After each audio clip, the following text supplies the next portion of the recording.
Hey, what's good, everybody? It's your boy, I am Nelson89, bringing you guys another brand new video. Yeah, today I wanted to talk about E-40 for a little bit. E-40, he's one of my favorite MCs in hip hop. He's one of my favorite rappers. I have a good bit of his albums in my CD collection. I don't have every last one of his albums because he's got a vast discography, but I do have plenty of them. I do have so much that you would know that I'm a big fan of his. Last night, before I went to bed, I was jamming out to a little bit of E-40. I was listening to In a Major Way specifically. And I was sitting there listening to the music, listening to a lot of the stuff he was saying. And it just kind of had me wondering, why is he so underrated? I really feel like E-40 is somebody that we should appreciate a lot more, especially while we still have him physically. Because we've lost like three hip hop legends within a month. We lost DMX, we lost Black Rob, and then we lost Shock G from Digital Underground, or should I say of Digital Underground. So it's kind of got me in this whole mode of where I feel that we need to start giving these people their flowers while they're still here, and that doesn't just apply to your favorite rapper or whatever. People in your everyday life. But I just wanted to talk about E-40 specifically, man, because to me, I think he is one of the greatest MCs, one of the greatest lyricists in hip hop. And he doesn't really get a lot of credit for being a MC or a lyricist. And I think a lot of it is because of his style. E-40 has a very unorthodox style that's unique to him.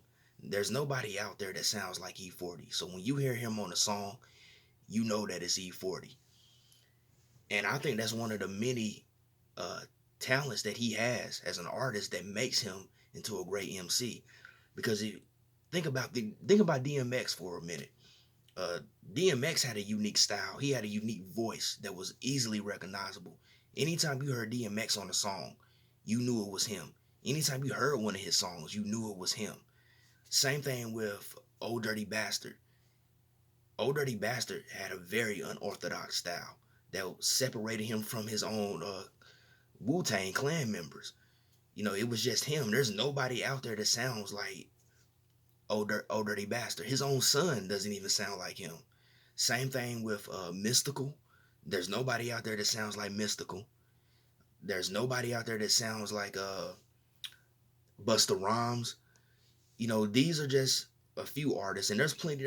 There's a few more out there that hold that distinction as MCs, but there's nobody out there that sounds like them. And E-40, he falls into that category.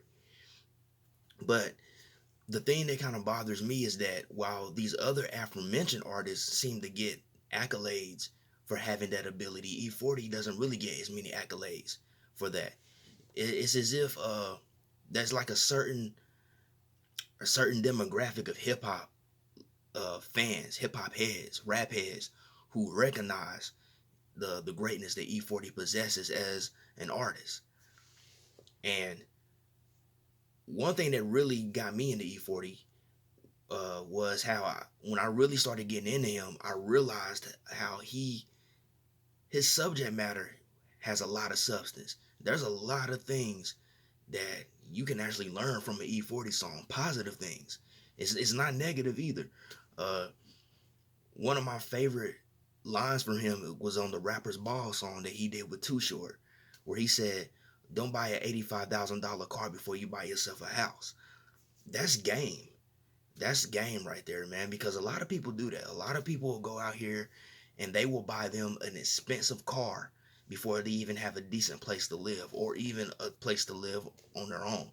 I know people personally in my everyday life, they're riding around in expensive cars and they still living at home and they with their parents. It's like all that money you put down for that car, you could have got yourself a nice apartment or a nice house, a nice brick house, especially where I live and where I'm from. But that's just game right there. And I was listening. I think it was Bootsy. I think it was the song Bootsy from In a Major Way. He had some lines. I can't quote them verbatim, but he was talking about people that like to floss and like to brag about everything that they have and like to show off, flex on others. He was talking about how a lot of people that do that think that they're being sharp, but they're really not. That you're making yourself stick out like a sore thumb. You're making jealous people want to plot on you and come after you. You're making the police want to uh, put more attention on you if you're doing something illegal and things of that nature. It's just a lot of good game that he puts in his records. And I remember when him and Too Short did the versus battle, which I actually did a recap episode on my podcast for. You can definitely go check that out on my channel whenever you get the chance. But in between, their performances, they were talking about their history and what they contributed to hip hop. And Too Short brought up something that was really good. He talked about how you can go back and listen to every Too Short and E-40 album, and you're gonna get the game. And he's right. There's a lot of things that you can learn from listening to a Too Short and E-40 record. And we're not really talking about Too Short. This is about E-40 specifically, but it's in the same vein.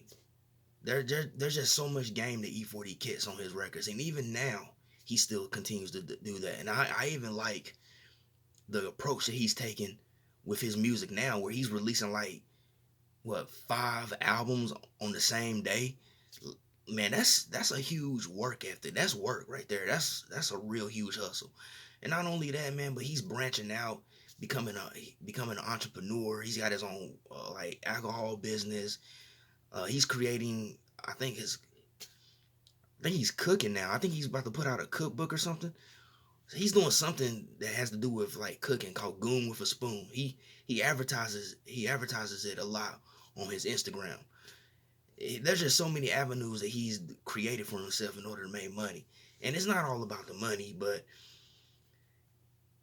on top of that, he's also managed to reinvent himself as an artist, because E-40 is, I think, around 53 years old.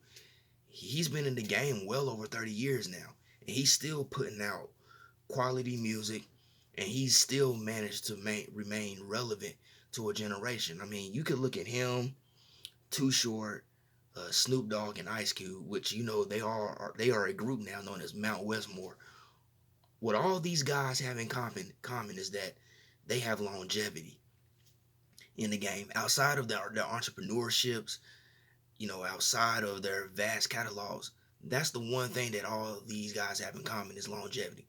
And E-40 is a huge testament of that. Go on his Wikipedia page and look at his huge discography of music. I think he probably has close to like 30, maybe 40 albums now. It's hard to keep up. Me as a fan of E-40, it's hard for me to keep up with a lot of the music that he puts out now, because he's just on a wave. He's just on a wave. And he's doing this independently, man. He's doing what he wants to do. But just back to like him as an artist and everything. I've heard a lot of people say that they don't like E-40's style. He has a very somewhat quirky and whimsical approach to his delivery.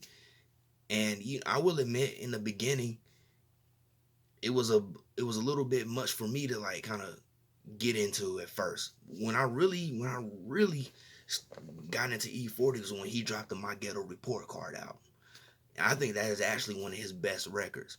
That was back in 2006. Yeah, because I was a junior in high school when Tell Me When to Go came out. And I remember when that song came out, it was one of my favorite songs of that year. I mean, I used to jam out to that song constantly anytime it came on the radio. This was back when people were still making mix CDs. I had like several mix CDs that had that song on there. But that was when I really started to appreciate, and it really clicked with me, of the genius surrounding E-40, because he was just spitting, and he was kicking game, and I was like, man, why aren't people appreciating E-40 more? But that's what I wanted to do with this video. I wanted to take the time to show some appreciation to E-40, because like I said, we've been losing a lot of our hip hop legends, and I think it's good that we give them their flowers while they're still here, man. But yeah, people always say that his style is what kind of threw him off. But if you think about it, Old Dirty Bastard had a very unique and unorthodox style, but he's praised for it. Busta Rhymes has a very unorthodox and unique style. He's praised for it. DMX was praised for his style. So many artists out here have their own unique styles, and I think that's what really makes a great MC. If you're someone that can separate yourself from the bunch, you can stand out, you can stand on your own, and people just recognize you by your voice when you come on a song. That to me is one of the greatest makings of being an MC, and I believe that E-40 has that. I believe he has all the abilities that make up a great MC. And to me, it is just time for everybody to really just maybe just appreciate him more. Now, I'm not trying to tell you that you should like E-40. I'm not trying to tell anybody what they should like. To each his own. What I'm saying is this is more so for people that really haven't given him his just due. I think that it's time that we need to start holding him in the same echelon as with Old Dirty Bastard and DMX and Busta Rhymes and Mystical and so many other artists, man. I just think that it's wrong that so many other artists who have unique and out of this world styles get praised for it, but E-40 doesn't. I'll give you an artist in particular. He's more of an underground indie artist. He's from Los Angeles. His name is Bus Driver. Now, most of you that's probably watching my channel know who I'm talking about, because I know most of the people that watch my channel are really into classic hip hop and underground hip hop. So you probably know who I'm talking about. Bus Driver, even though he's an indie underground artist, he has a very unique style of his own, very whimsical and you could say quirky, but he's also a lyricist. But he gets a lot of praise within, especially the indie underground hip hop community. He gets a lot of praise for his style. He's respected a lot more for it. And he's about the only artist that I can really think of that you could kind of put him in the same lane as E-40. Not that he sounds like E-40.